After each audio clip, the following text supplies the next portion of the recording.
भाई यार किस्मत हो तो ऐसी हो 10 महीने 2 ट्रॉफी, एक T20 वर्ल्ड कप की ट्रॉफी और दूसरा चैंपियंस ट्रॉफी और साथ साथ कल का मुकाबला देखने के बाद जब कोई भी भारतीय खिलाड़ी रिटायर नहीं हुआ तो हर एक इंडियन यही बोल रहा था और कह रहा था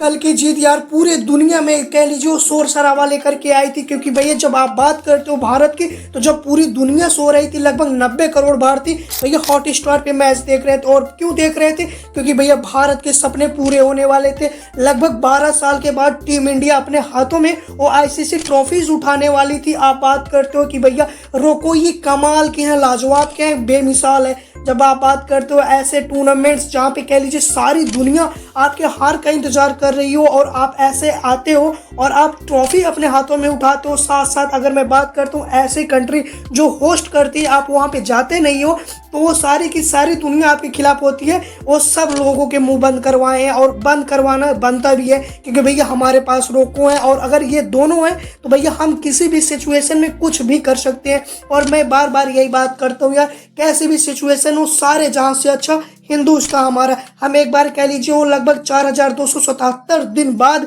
जो है कोई भी आईसीसी ट्रॉफीज अपने हाथों में उठा ले रहे हैं। और वही बात आती है अगर T20 वर्ल्ड कप की बात छोड़ दी जाए तो यार 2017 जब हम चैंपियंस ट्रॉफी नहीं जीते थे तो दिमाग में और जहन में ये बातें चल रही थी यार ऐसे कैसे हो सकता है। और फिर 2023 ओडीआई वर्ल्ड कप हार जाना, लगभग 50 ओवर वाले मैचेस ना हमसे दूर जा रहे थे। लेकिन भैया जब आते हैं ना भैया किंग कोहली, रोहित शर्मा, हार्दिक पांड्या, मतलब तमाम वो लोग जिसमें आप एक इंडिविजुअल को नहीं बोल सकते हो। जब भैया रोहित नहीं चलते हैं तो किंग कोहली का बल्ला गरजता है और किंग नहीं चलते हैं तो भैया बापू आता है। बापू 1947 में भी देश को बचाया था और इस बार भी 18 या 19 रन की ताबड़तोड़ पारी खेल करके ना वो भारत को जीत तक पहुंचाया है। आप बात करते हो हार्दिक पांड्या की, खास तौर पे नंबर 4 पे आ रहे हैं भैया श्रेयस अय्यर की। जब सारी दुनिया की अगर मैं बात करता हूँ ना नंबर 4 के बेस्ट बैट्समैन है। और अगर मैं बात करता हूँ यार देखो ऐसा होता है जब आपकी दुनिया, हमने भैया श्रेयस अय्यर को पहले देखा था कि बीसीसीआई कॉन्ट्रैक्ट से बाहर हो गए थे, लेकिन भैया जब आए हैं दुरुस्त आए और ऐसी सिचुएशन में आए हैं जब भैया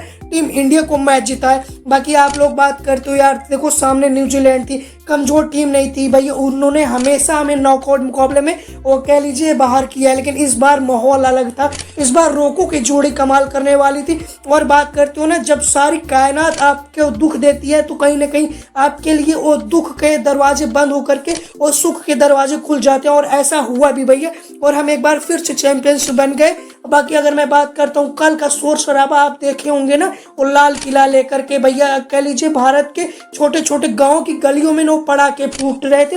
और फूटे भी क्यों ना, क्योंकि यार देखो बार बार मैं एक ही बात बोल रहा हूँ कि हम बात करते हैं कि भैया MS धोनी एक अच्छे कैप्टन है जिनके पास 3 ट्रॉफी है। लेकिन भैया अब हम भैया बोल सकते हैं कि भैया रोहित शर्मा भी ऐसे कैप्टन है जिनके रहते हुए भैया हमने 10 महीने के अंदर 2 ट्रॉफी जीती है। हालांकि हारी है लेकिन भैया वो बातें होती है ना, अब हमें ये लगता है कि भैया ऑस्ट्रेलिया होना कितना गर्व की बात है कि भाई उनके पास इतनी ट्रॉफी है और हमारे पास नहीं थी।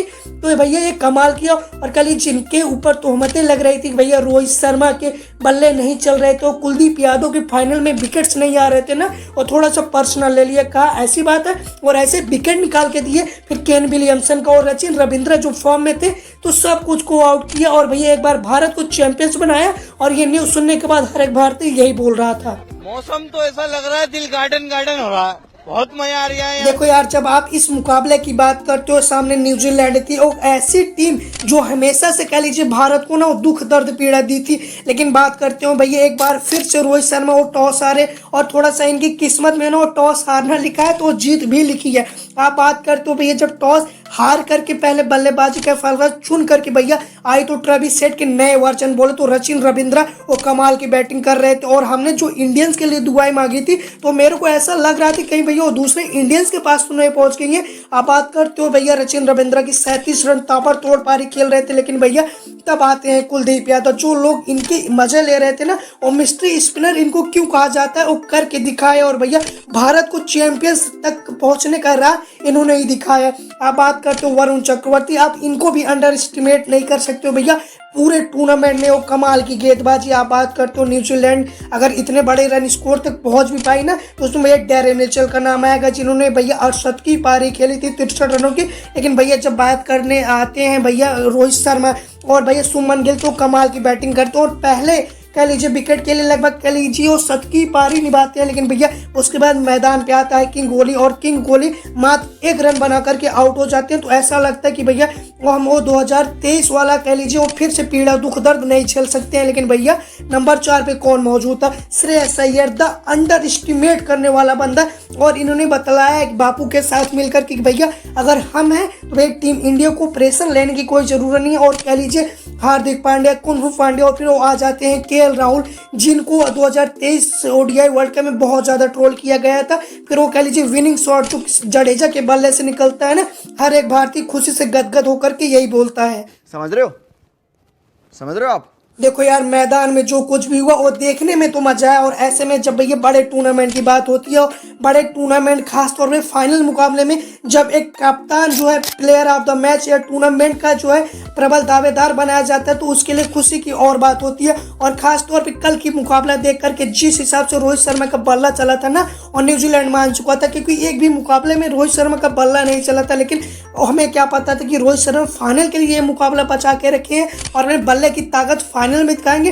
वो देखने में मजा है। 76 रन की ताबड़तोड़ और बेहतरीन पारी हमें चैंपियंस बनाने में सबसे कारगर साबित हुई। भाई कमाल की है। ये बड़ी अच्छी बात कही आप। चलिए जाते जाते एक और खुशी की बात आप लोगों से बता देता हूँ कि भैया पहली बार ऐसा हुआ कि भैया कोई बड़ा टूर्नामेंट हुआ जिसमें टीम इंडिया चैंपियंस बनी ना, उसमें कोई भी रिटायरमेंट नहीं हुआ। क्योंकि ऐसे न्यूज आ रहे थे, ऐसे अफवाहें उड़ रही थी कि भैया रोको, हो सकता है इस टूर्नामेंट के बाद आपको रिटायरमेंट लेते हुए नजर आए। और खास तौर पे अगर ये नहीं रिटायरमेंट लेते हैं तो जिस हिसाब से किंग कोहली ने भैया आपको बता दूं जडेजा को गले लगाया था ना, तो ऐसे हमारे लोगों के आंसू आ गए थे। हो सकता है कि जब जब इन्होंने गले लगाए तो किसी ने रिटायरमेंट लिए, तो बिल्कुल नहीं लिए भाई। बाकी सारी इंडियंस ना वो खुशी के कह लीजिए आंसू रो रहे थे जरूर। लेकिन भैया एक बार फिर से टीम इंडिया को जीतने की लख लख बधाइयां। और भैया टीम इंडिया के 15 सदस्यीय मेंबर से स्टाफ को मैं फिर से कह लीजिए धन्यवाद करना चाहता हूं कि हम भारतीय न कामयाब होने का दर्द एक तरफ, लेकिन भैया टीम इंडिया जब चैंपियंस बनती है उसके खुशी का जश्न एक तरफ। भैया धन्यवाद आप लोगों को चेहरे की स्माइल लाने के लिए। चलिए मिलते हैं नेक्स्ट वीडियो में, तब तक टाटा बाय बाय, जय हिंद।